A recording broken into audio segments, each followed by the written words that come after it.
Ouais, tous les matchs. Tous les matchs nous préparent à la suite. Tous les matchs doivent nous servir à justement nous faire grandir. Ça, c'est important. Parce que si on s'arrête là, si on s'arrête au fait qu'on a gagné, on est les premiers, c'est dangereux. Il ne faut pas baisser la tension et la pression. Il faut qu'on garde une certaine pression.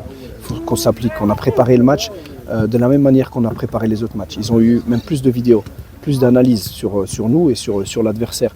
On veut vraiment conscientiser les joueurs, mais c'est quelque chose, c'est une démarche qu'on a depuis déjà longtemps. Ça veut dire que je leur dis toujours que quand on joue des matchs amicaux, je me suis beaucoup fâché aussi sur eux parce que des fois il y a des relâchements.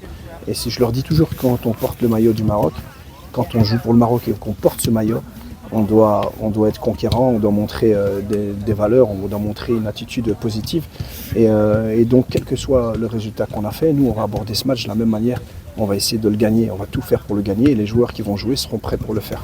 Pour ce troisième duel, est-ce qu'il y aura des réglages tactiques ou des changements dans l'effectif pour donner l'opportunité à d'autres éléments pour rentrer dans la compétition?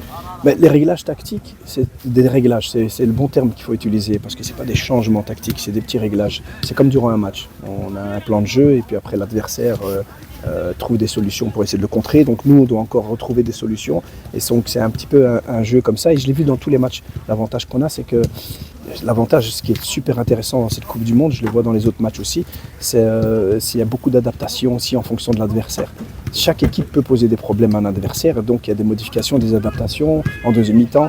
Donc nous, bien sûr qu'on garde nos principes et on essaye de profiter un petit peu de ce que le Mexique peut, là où ils vont nous poser des problèmes et là où on peut leur poser des problèmes, tout en sachant qu'il faut aussi des plans B et des plans C en deuxième mi-temps parce qu'ils vont s'adapter.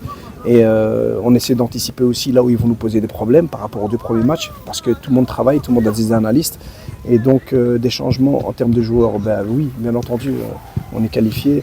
Je dis, il n'y a pas de remplaçant. Je me rappelle, c'est Sam Charaï qui me disait beaucoup ça.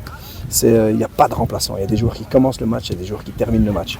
Et donc c'est ce qu'on essaie de leur dire. Et donc là, on va essayer de mettre la meilleure équipe possible.